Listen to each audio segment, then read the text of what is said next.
Solo leveling Ragnarok episode 6 chapter 6 में आप सबका स्वागत है। पिछले एपिसोड में हमने देखा था संग सूहो आखिरकार अपने पापा की तरह अराइज या फिर बोल सकते हो शैडो एक्सट्रैक्शन पावर को हासिल कर लिया था और वो सामने देखते हुए कहता है अराइज अब आगे। एपिसोड के शुरू में देखते हैं उसकी अराइज कहने से जो मॉन्स्टर्स या फिर जो गॉब्लिन्स थे उनके अंदर शैडोज जाने लगते हैं। धीरे धीरे उनके बॉडीज आपस में जुड़ने लगते हैं और कुछ ही देर बाद हम वहाँ पे 3 शैडो सोल्जर या फिर गॉब्लिन शैडो सोल्जर को देखते हैं। Shadow goblin level 1 common grade. Suho देखता है और कहता है तो ये है शैडो एक्सट्रैक्शन। बेरू भी देख के बहुत ज़्यादा चौंकता है पर उसके दिमाग में क्वेश्चन है। सूहो कहता है ये उतना भी इम्प्रेसिव नहीं है जितना कि मैंने सोचा था। बेरू कहता है हाँ ये सच है, शैडो सोल्जर्स जो कि उनके फॉर्म से उनके असली फॉर्म से एक्सट्रैक्ट किया जाता है नॉर्मली असली फॉर्म से वीक होते हैं। सूहो पूछता है कितना ज़्यादा वीक होते हैं। वो कहता है थोड़े से, ज़्यादा नहीं। तभी सूहो कहता है अरे नहीं, यहाँ पे तो बता रहा है जो सोल्जर्स है ये एक दिन के अंदर गायब हो जाएंगे। बेरू कहता है क्या, ऐसा नहीं हो सकता। क्या आपके पास शैडो स्टोरेज या फिर ऐसा कुछ नहीं है क्या, कोई स्किल नहीं है? वो कहता है नहीं है मेरे पास। ये सुनते ही बेरू बहुत ज़्यादा डाउन हो जाता है और कहता है लगता है कि शैडो एबिलिटीज वो इंटेलिजेंस स्टैट्स पर ज़्यादा रिले करते हैं और उसके बाद लेवल्स पर भी। पर आपको चिंता करने की बिल्कुल ज़रूरत नहीं है, ये सच में एक बहुत ही अच्छी स्किल होंगी, सच में बहुत इनक्रेडिबल स्किल। बेरू को ऐसे कहते हुए देख के सूहो कहता है अरे तुमको इतना डाउन होने की ज़रूरत नहीं है बेरू, मैं समझ गया। तभी उसके पेट से साउंड आता है। वो कहता है लगता है कि अब कुछ खाना पड़ेगा, 2 दिन से मैंने कुछ खाया नहीं है। बेरू बाहर कैसे जाए? बेरू कहता है आप कभी भी यहाँ से बाहर जा सकते हैं शैडो रेंजन की का यूज़ करके। कुछ देर बाद हम देखते हैं सूहो खाना खा रहा था और बहुत इंप्रेस होते हुए कहता है अरे मुझे पता ही नहीं था एक हॉस्पिटल का खाना भी इतना अच्छा हो सकता है, मुझे तो ये विश्वास ही नहीं हो रहा है। बेरू उसे देख रहा था और तभी कहता है यंग मोनार्क मुझे एक्सप्लेन करने दीजिए, इसके बाद हमें आखिर क्या करना होगा। इसके बाद हमारे पास 3 मिशन असाइन किए गए हैं जो कि हमें पूरे करने होंगे। पहले हमें इस पृथ्वी को बाहर के दुनिया के बीस्ट से प्रोटेक्ट करना होगा। सूहो कहता है क्या तुम कह रहे हो कि हमें डेंजर में फिर से जाना होगा और वो जो बीस्ट है उनको हंट करना होगा? बेरू कहता है हाँ यंग मोनार्क, हमें सारे जो बीस्ट होंगे उनको हंट करना होगा, ऐसे ही आपका लेवल इंक्रीज होगा और आप जितना ज़्यादा ताकतवर बनेंगे ये पृथ्वी उतना ही ज़्यादा सेफ हो जाएगा। इसके बाद दूसरा हमारा मिशन है मिसिंग लेडी हाइएन को ढूंढना। ये सुन के सूहो पूछता है क्या ऐसा कोई रास्ता होगा जिससे मुझे माँ की लोकेशन पता चले? वो कहता है अगर आप ऐसे ही हंट करते रहोगे बीस्ट को तो कभी ना कभी कोई क्लू मिल ही जाएगा। और इसके बाद थर्ड जो कि है वेरी इंपॉर्टेंट, आपको आपकी ताकत रिगेन करना। मुझे अभी भी ये छोटे से सोल्जर ये पसंद नहीं आ रहा है, मैं आपको दिखाना चाहता हूँ कि मैं कितना ज़्यादा पावरफुल था, वो भी मोनार्क के अगेंस्ट। ये सब सुन के सूहो कहता है तो फिर बताओ मैं कैसे रिगेन कर सकता हूँ अपनी ताकत? बेरू उसे अच्छे से समझाता है उसको जो भी मैजिक बीस्ट होंगे उनके मैजिकल पावर को एब्जॉर्ब करना होगा और साथ में बेरू भी ऐसा कर सकता है, बेरू को भी थोड़े से ताकत वापस मिल सकता है। यही एक ऐसा तरीका है जिससे वो फिर से शैडो सोल्जर बन पाया, पर अब वो सूहो से मैजिकल पावर रिसीव नहीं कर पा रहा है और इसीलिए एक यही ऑप्शन है कि उसे बाकी चीज़ों को मैजिकल पावर से कंज्यूम करना होगा। ये सब बिना समझे सूहो कहता है इसका तो एक ही मतलब है, हमें बेसिकली डेंजन्स के अंदर जाना होगा। कुछ देर बाद खाना होने के बाद सूहो कहता है चलो अब चलते हैं, पर बेरू तभी कहता है नहीं, आपको अगर अभी डेंजन्स के अंदर जाना होगा। दोस्तों यहाँ पे एक चीज़ आपको समझना है, डेंजन जो बेरू कह रहा है वो शैडो डेंजन की बात नहीं कर रहा है, वो जो नॉर्मल डेंजन्स होते हैं जो कि पृथ्वी पर खुले हुए हैं उनकी बात वो कर रहा है। बेरू तभी कहता है देखिए आपको अगर वहाँ पे डेंजन्स के अंदर जाना है तो आपको हंटर लाइसेंसिफिकेशन करना ही होगा। जाइए आप अपने हंटर एसोसिएशन में जाइए, अपने मैजिकल पावर को मेजर कीजिए। ये सुन के सूहो कहता है क्या मैजिकल पावर मेजरमेंट? मैं अभी एक एवेकनर हूँ जो कि कंटिन्यूसली लेवल अप करता है। आई वंडर कि कौन सा ग्रेड मुझे मिलेगा, शायद मुझे कोई एस रैंक या फिर उससे भी ऊपर कुछ मिल जाए। पर तभी सीन शिफ्ट होता है, हम देखते हैं हंटर एसोसिएशन से उसकी मेजरमेंट रिजल्ट आ चुका है जो कि था पावर लेवल 46 और वो एक ई रैंक एवेकनर है। ये सुनते ही वो बहुत ज़्यादा सैड हो जाता है, वहीं पे चुपचाप खड़ा रहता है। सीन शिफ्ट होता है, कुछ देर बाद हम उसे उसी एसोसिएशन से बाहर देखते हैं।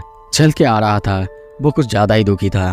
तभी बेरू उसे कंफर्ट करने के लिए कहता है मैंने सुना है हंटर्स का रैंक वो उनकी मैजिकल पावर से डिटरमाइंड होता है, ये नेचुरल है आपके लिए, क्योंकि आपने तो बस अपने ताकत पावर स्टैट्स पर ही फोकस किया है, तो आपको चिंता करने की जरूरत नहीं है। सो कहता है तुम्हें मुझे ऐसे कंफर्ट करने की जरूरत नहीं है, इससे मुझे और ज्यादा बुरा लग रहा है। और तभी वो अपने तरफ देखते हुए सोचता है मेरे पास शैडो एबिलिटीज है और ये रैंक, क्या मैं इस ई रैंक के साथ पृथ्वी को सच में प्रोटेक्ट कर सकता हूँ?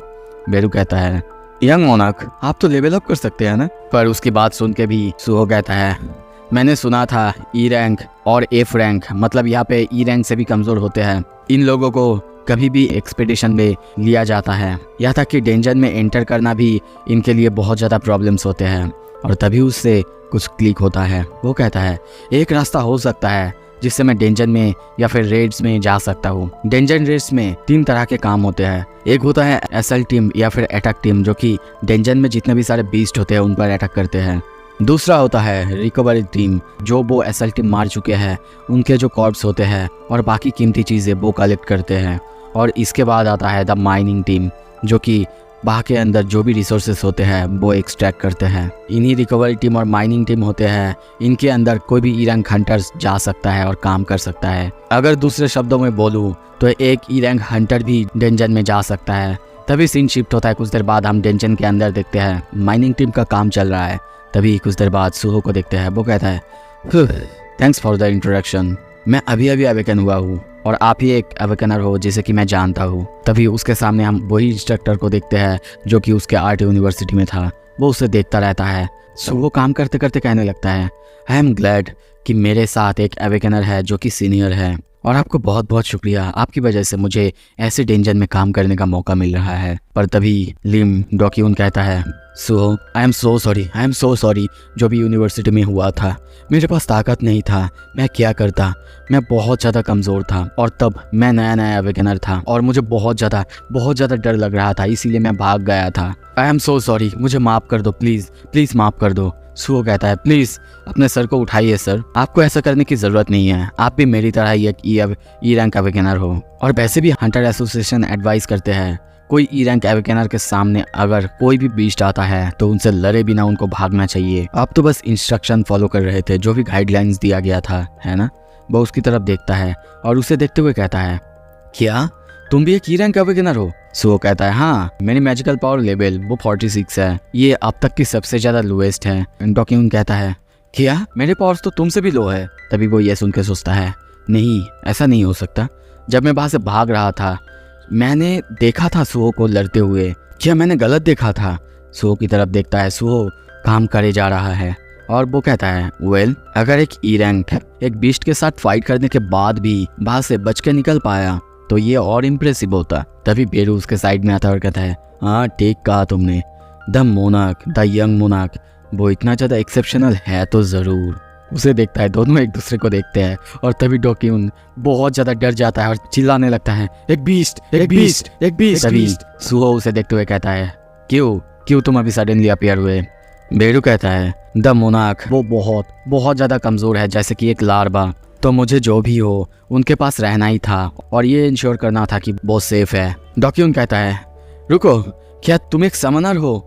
समनर के हिसाब से अवेकन हुए हो? सुहो कहता है हाँ बोल सकते हो। ये सुन के डॉक्यून कहता है सच में? बहुत सारे ई रैंक हंटर्स के पास तो कोई स्किल्स भी नहीं होते, तुम बहुत ज्यादा लकी हो। बाय द वे मेरा स्किल है भागना। और ये सुन के सुहो कहता है ओह, तो इसीलिए आप इतनी जल्दी वहां से भाग पाए थे। ये सुन के वो बहुत ज्यादा दुखी होता है। सुहो कहता है अरे नहीं, मैं बस मजाक कर रहा था। तभी वो डेंजन को देखता है और सोचता है तो फाइनली मैं पहली बार एक डेंजन में आया हूँ, अदर देन शैडो डेंजन, एक रियल डेंजन में आया हूँ। आई वंडर कि एसएल टीम अंदर किस तरह के बीस्ट को हंट कर रहे होंगे।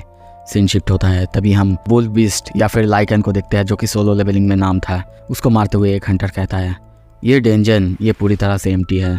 दूसरा बंदा कहता है हाँ सही कहा तुमने, पहले से ही हमारे सामने सिर्फ वुल्फ बीस्ट आए जा रहे हैं, ये इतने ज्यादा वर्दी भी नहीं होते।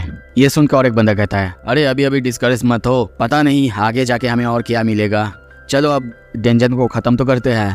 तभी एक बंदा पीछे से कहता है कैप्टन यहाँ पे कुछ है, इस रास्ते के अंदर कुछ है। और तभी देखते हैं वो लोग उस रास्ते से अंदर आते हैं और अंदर आते ही वो लोग एक खतरनाक सी कसल टाइप जगह को देखते हैं। उनको अभी समझ नहीं आ रहा था कि ये आखिर क्या है और इस तरह की खत्म हुई जगह इस डेंजन के अंदर आखिर क्या कर रहा है। एक बंदा कहता है क्या हमें सपोर्ट टीम बुला लेना नहीं चाहिए। दूसरा बंदा कहता है नहीं, यहाँ पे कोई बीस्ट का साइन नहीं है जो कि मेरे डिटेक्शन स्किल बता रहा है। अगर यहाँ पे कोई बीस्ट नहीं है तो फिर सपोर्ट की कोई ज़रूरत ही नहीं है। हमें यहाँ पे ढूंढना होगा कि यहाँ पे क्या हो सकता है। क्या लगता है तुम्हें, एक बॉस मॉन्स्टर के अलावा यहाँ पे कोई ट्रेजर या फिर कुछ हो सकता है? तभी वहाँ पे हम एक तलवार को देखते हैं। उस तलवार को देखते हुए एक बंदा कहता है क्रेजी, मुझे विश्वास नहीं हो रहा है, ये सच में यहाँ पे है। और उस वेपन को देख के सब बहुत ज़्यादा इम्प्रेस होते हैं। पर एक बंदा तभी उन सबको सावधान करते हुए कहता है भाइयों पहले देख लो आसपास, ऐसी कीमती ट्रेजर्स के साथ बहुत ज़्यादा बड़े ट्रैप्स भी आते हैं, तुम्हें पता है ना, तो फिर हमें इसे अच्छे से केयरफुली हैंडल करना होगा। पर दूसरा बंदा कहता है अरे क्या कह रहे हो, अगर कोई बीस्ट आ भी जाएगा तो क्या ही हो जाएगा, मैं इसे बाहर निकालता हूँ। दूसरा बंदा उसे मना करता है, बार बार कहने लगता है इस ट्रेजर के अंदर कोई ट्रैप्स तो हो सकता है, कुछ भी। पर वो बंदा उसकी नहीं सुनता और कहता है अरे अगर कोई ट्रैप्स हुआ भी, मैं एक सी रैंक का टैंक हूँ, मैं आसानी से हैंडल कर लूँगा। और तभी वो उस तलवार को पकड़ता है और पकड़ते ही बाहर से रोशनी उसकी बॉडी में चला जाता है। उसे बहुत ज़्यादा दर्द होने लगता है, वो समझ नहीं पाता ये आखिर क्या है। उसे हम किसी अजीब से जगह के अंदर देखते हैं, चारों तरफ की जगह पूरी तरह से बदल जाता है। बहुत सारे दांत या फिर कुछ ऐसे चीज़ों को देखते हैं जो कि किसी बीस्ट की दांतों की तरह है। और तभी देखते हैं बहुत सारे आंखें जो कि उसको देख रहा था। और तभी उस तलवार को वो बंदा पूरी तरह से उठा लेता है। पीछे से दूसरा बंदा कहता है देख के लगता है कि यहाँ पे कोई ट्रैप्स नहीं है, हे किम योन जुन, इसके बाद से केयरफुल रहना।